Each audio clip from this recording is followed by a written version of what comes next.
Welcome to our channel SSHR Solution powered by SS Skillup. Today we are going to start our crash course for the UGC NET subject code 55 under the Human Resource Management and Labor Welfare. It's also the topic of the subject code 17 under the Management subject. Today we are going to learn about the Frederick Wilson Taylor who has given the scientific management theory. Today we are going to learn about that. And the very first मैं आपको बता दूं, ये हमारे एक contributor हैं जिन्होंने हम आज के टाइम पे जो हम मॉडर्न थ्योरीज को यूज़ करते हैं उनका बहुत बड़ा कंट्रीब्यूशन था। इन्होंने साइंटिफिक मैनेजमेंट थ्योरी को दिया था। हम साइंटिफिक मैनेजमेंट थ्योरी को समझते हैं। सबसे पहले क्या थी, इन्होंने बोला था कि हम एक रिसोर्सेज को, हमारी जो मैनेजमेंट है उसको एक प्रॉपर यूटिलाइज कैसे कर सकते हैं कि फर्दर हमारी जो चीज़ें हैं वो एक प्रॉपर सिस्टमेटिक वे से यूज़ कर सकते हैं, हम मैक्सिमम आउटपुट कर दें। ये हमारे मिल में वर्किंग एक एम्प्लॉय थे, एक प्राइवेट सेक्टर में। इन्होंने देखा था कि भाई जो हमारा एम्प्लॉय है उसको हम प्रॉपर यूटिलाइज नहीं कर पा रहे हैं चीज़ों को लेके। तो उस चीज़ को जब इन्होंने ऑब्जर्व करा, देन फर्दर इन्होंने अपनी एक बुक लिखनी स्टार्ट की, जो उस बुक का नाम है the principle of the scientific management theory, जो पब्लिश हुई 1911 में। और इन्होंने जो अपनी बुक लिख के कंप्लीट कर दी थी वो 1909 में कर दी थी। इनका जो मेन फोकस था, जो साइंटिफिक मैनेजमेंट थ्योरी का हम कंक्लूजन कह सकते हैं, वो था कि एक एम्प्लॉय की एफिशिएंसी को कैसे बढ़ाया जा सकता है, कि रिसोर्सेज को सबसे कम कैसे यूज़ किया जा सकता है।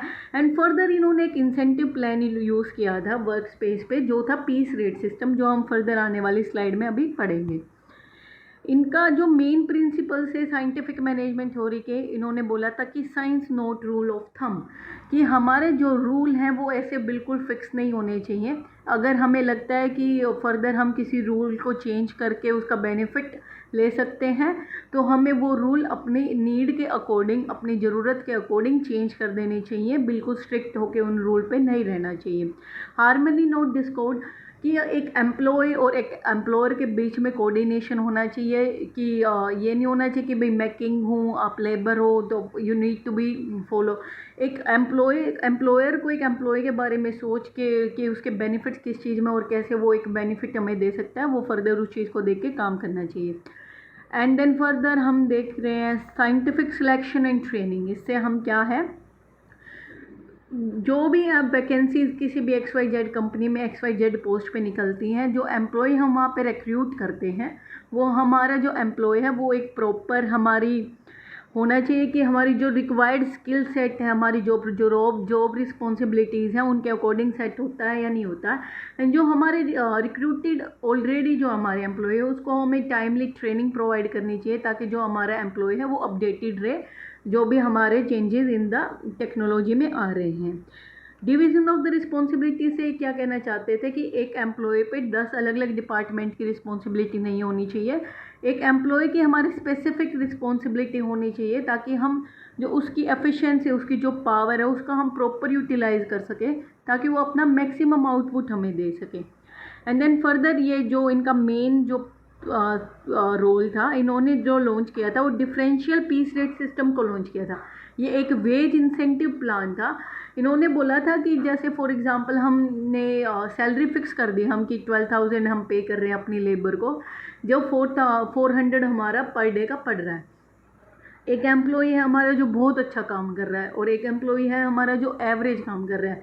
सो जो मोटिवेशन है जो अच्छा काम कर रहा है उसका लो हो जाता है। तो उस चीज़ को बूस्ट करने के लिए इन्होंने क्या बोला था कि भाई हम पर पीस रेट सिस्टम रखते हैं। For example we are paying like 2 rupee for one product. एक प्रोडक्ट उन्होंने मैन्युफैक्चर किया, उसके हमने उसको 2 रुपये दिए। अगर कोई एम्प्लॉय 20 करता है, then we are going to give him like 40 rupees. अगर कोई एम्प्लॉय उसको 2 कर रहा है, देन उस सेकेंड एम्प्लॉय को हम सिर्फ 4 रुपये देंगे। सो इससे क्या होगा कि जो हमारा एम्प्लॉय ज़्यादा काम कर रहा है उसको मोटिवेशन मिलेगा, क्योंकि उसको पेमेंट भी उसी अकॉर्डिंग मिलेगी। एंड जो हमारा एम्प्लॉय लो पे कर रहा है उसको मोटिवेशन मिलेगा कि भाई मैं ज़्यादा से ज़्यादा बनाऊँ, ताकि मैं ज़्यादा से ज़्यादा अर्न कर पाऊँ। एंड देन फर्दर इन्होंने बोला था कि जो हमारे टूल्स हैं, हमारे मशीनरी है, हमारे रिसोर्सेज हैं, हमारा जो मैनेजमेंट का डिसीजन मेकिंग का मेथड है या वर्किंग का मेथड है, उसको हम इस अकॉर्डिंग चेंज करें ताकि जो हमारा मैनेजमेंट है उसका प्लान्ड पार्ट आए, कि वो चीज़ों को प्लान करें, हमारे जो वर्कर हैं वो एग्जीक्यूशन पार्ट में आए और उनके बीच में एक प्रॉपर कोऑर्डिनेशन बने। And mental revolution can the same thing कि हमें जो एम्प्लॉय है उसका जो माइंडसेट है वो इस अकॉर्डिंग प्रिपेयर करना चाहिए ताकि वो वर्क को उसके प्रॉपर तरीके से देखे। इन्होंने कुछ टेक्निक यूज़ किए थे, द फर्दर वे मैं एक्सप्लेन कर चुकी हूँ in the last slide, then we are going to revise this. उन्होंने टाइम स्टडी को यूज़ किया था कि भाई हमारा कि उनको पता होना चाहिए कि हमारी जो फर्दर जॉब है, जो हम काम कर रहे हैं वो कितने आवर में कंप्लीट होगी, हमारा जो वर्किंग टाइम है वो हमारा फिक्स होना चाहिए। एंड मोशन स्टडी कि क्या बेस्ट मेथड हो सकता है, कि उस मेथड को फाइंड करने के लिए हमें अपने एम्प्लॉय से कंसल्ट करना चाहिए, उस डिपार्टमेंट के जो एक्सपर्ट हैं उनसे कंसल्ट करना चाहिए, हमारे सुपरवाइज़र से कंसल्ट करना चाहिए, हमारी मैनेजमेंट से कंसल्ट करना चाहिए। एंड देन फर्दर उस चीज़ का जो रिजल्ट निकले कि ये बेस्ट मेथड है, उस चीज़ को अडॉप्ट करके हमें मैक्सिमम आउटपुट उस चीज़ से निकालना चाहिए। And then further work study कि XYZ जॉब करने के लिए हमें सिर्फ 10 मेंबर रिक्वायर्ड है, उस चीज़ को डिटरमाइन करके हम कॉस्ट सेविंग कर सकते हैं, हम अपने एम्प्लॉय की जो पावर उसका बेस्ट यूटिलाइजेशन कर सकते हैं, हम रिसोर्सेज का बेस्ट यूटिलाइजेशन कर सकते हैं। सो ये हमारी वर्क स्टडी में आया था। फटीग स्टडी कि हमें इन्होंने क्या बोला था कि फॉर एग्जांपल आपका एम्प्लॉय 10 घंटे काम करता है तो उसकी एफिशिएंसी जो उन्होंने स्टार्टिंग के 3 घंटे काम करी और लास्ट के 3 घंटे काम करी, दोनों में बहुत अलग होगी। तो इन्होंने इंट्रोड्यूस करा था कि अगर आप हर 2 घंटे के बाद कुछ रेस्ट एम्प्लॉय को दे देते हो तो उसकी एफिशिएंसी बरकरार रहती है, तो एम्प्लॉय से कम थकता है, उसके माइंडली स्ट्रेस कम होता है, जिसकी वजह से वो बेस्ट परफॉर्म कर पाता है। And differential pace rate system ये हम लास्ट स्लाइड में पढ़ चुके हैं। इन्होंने जो की कंट्रीब्यूशन रही है साइंटिफिक मैनेजमेंट में, उन्होंने बोला था कि मेन तो इनका क्या था कि एफिशिएंसी को कैसे इंक्रीज़ करें, इनका एम्प्लॉय और एम्प्लॉयर के कोऑपरेशन पे इनका मेन फोकस था। इंसेंटिव बेस्ड प्लान सिस्टम इन्होंने चलाया था और इन्होंने उस टाइम पे जो साइंटिफिक मैनेजमेंट थ्योरी दी थी वो हमारी आज की मॉडर्न इंडस्ट्रियल इंजीनियरिंग पे भी फोकस करती है। Like we are following most of the same thing which he have given in the 1911 in the scientific management study in his book. So and the one other the fuel, हम further अपने आने वाले classes में इस चीज़ को study करेंगे। इन्होंने क्या था कि जो हमारे टेलर थे उन्होंने जो शॉप फ्लोर पे काम होता है, जो हमारा प्रोडक्शन पार्ट पे जो प्लान होता है उस चीज़ पे फोकस करा था।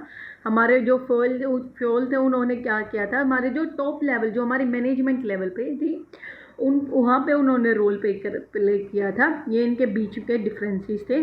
ये फादर ऑफ साइंटिफिक मैनेजमेंट जाने जाते हैं और वो मॉडर्न मैनेजमेंट जाने जाते हैं। फर्दर आप जब इसको पढ़ोगे आपको चीज़ें और क्लियरिफाई होंगी। सो इनका इन द लास्ट इनका कंक्लूजन क्या है, जो हमारे फेडरिक टेलर थे उन्होंने साइंटिफिक मैनेजमेंट दी थी।